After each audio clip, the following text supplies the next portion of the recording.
पहलगाम आतंकी हमले के बाद भारत ने पाकिस्तान के साथ 65 साल से चले आ रहे सिंधु जल समझौते को सस्पेंड कर दिया। इसी कूटनीतिक तौर पर पाकिस्तान को सबक सिखाने के लिए भारत की ओर से उठाया गया सबसे बड़ा कदम माना जा रहा है। आप जानकारी के मुताबिक भारत ने चिनाब नदी पर बगलिहार बांध से पाकिस्तान को जाने वाले पानी का प्रवाह रोक दिया है और झेलम नदी पर किशनगंगा बांध पर भी इसी तरह का कदम उठाने की प्लानिंग चल रही है। न्यूज एजेंसी पीटीआई को मामले की जानकारी रखने वाले एक सूत्र ने बताया कि जम्मू के रामबन में बगलिहार और उत्तरी कश्मीर में किशनगंगा हाइड्रो पावर डैम के जरिए भारत अपनी तरफ से पानी छोड़ने के टाइम को रेगुलेट कर सकता है, यानी इन बांधों के जरिए पाकिस्तान को पहुंचने वाले पानी को बिना किसी पूर्व चेतावनी के कम किया जा सकता है और फ्लो को बढ़ाया भी जा सकता है। भारत ने दशकों पुराने इस समझौते को पहलगाम आतंकी हमले के बाद सस्पेंड कर दिया था। वर्ल्ड बैंक की मध्यस्थता के बीच भारत पाकिस्तान के बीच 1960 में सिंधु जल समझौता किया गया था। इसके तहत सिंधु नदी और उसकी सहायक नदियों में पानी को दोनों देशों के बीच बांटने का फैसला किया गया था। चिनाब नदी पर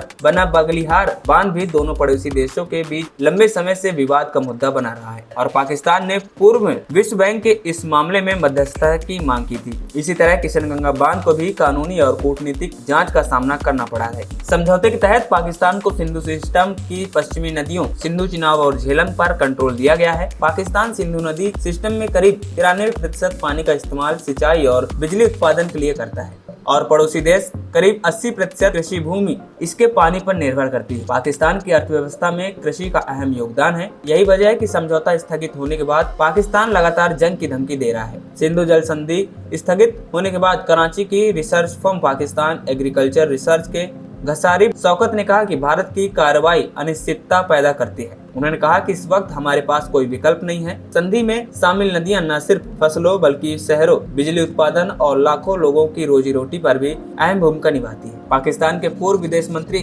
बिलावल भुट्टो जरदारी ने समझौता स्थगित होने के बाद कहा कि सिंधु नदी में या तो हमारा पानी बहेगा या तो उनका खून बहेगा।